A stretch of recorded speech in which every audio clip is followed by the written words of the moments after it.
Hello guys, today we will talk about what LLMs are. When we type words into the AI model, it doesn't see the words, it doesn't see the sentences, it doesn't even understand the grammar and punctuations. To a large language model unlike the human, everything, every thought, every phrase becomes numbers.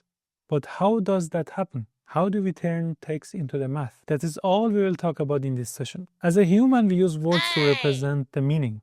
But neural networks cannot operate on symbols. They only understand numbers. So before we can train a large language model, we need a bridge between text and tensors. That bridge has two key steps: tokenization and embeddings. We want models to understand relationships. We want them to know that cats and kittens are related, and that bank in a financial sentence is different than a bank in a river. But raw text doesn't help. The word cat is just the letters C-A-T. To the model, that means nothing until we translate it. When you type a sentence like "the cat sat on the mat," the model doesn't see one long string. It splits it into the tokens, small pieces of the meanings that it can understand. Tokens might be whole words, subwords, or even characters, depending on the tokenizer. Most large models use algorithms like Byte pair encoding or WordPiece. The idea is simple. Start with individual characters, then merge the most frequent pairs together. LOVE or LOVE, which turns into the love.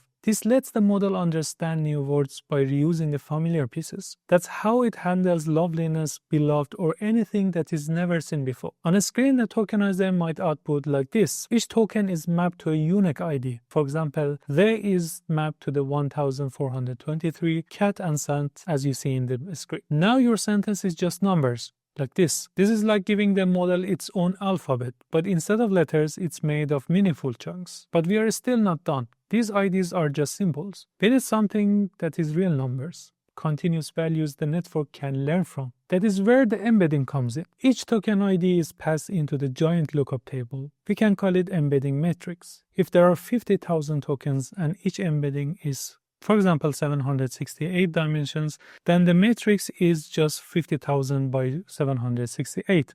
Each row is a vector that represents the meaning of high-dimensional space. Cat ends up being near to the dog, apple might sit near to the fruit, but far away from volcano, for example. The model learns this geometry during the training. That is why embeddings are something that we can call it geometry of meanings. In older models, a word always had one fixed embedding. But transformers change everything. New meanings is contextualized. For example, the bank raised interest rates versus the boat reached the river bank. Same token at first, but its vector shifts as the self-attention layers interpret context. That is how LLMs disambiguate meanings. You may ask why this matters. Tokenization gives the model the structure. Embeddings give it a meaning. Together, they can transform the language into the math the network can learn from. Every conversation you've had with ChatGPT, every paragraph it's ever written, begins with words, then tokens, embedding, then understanding.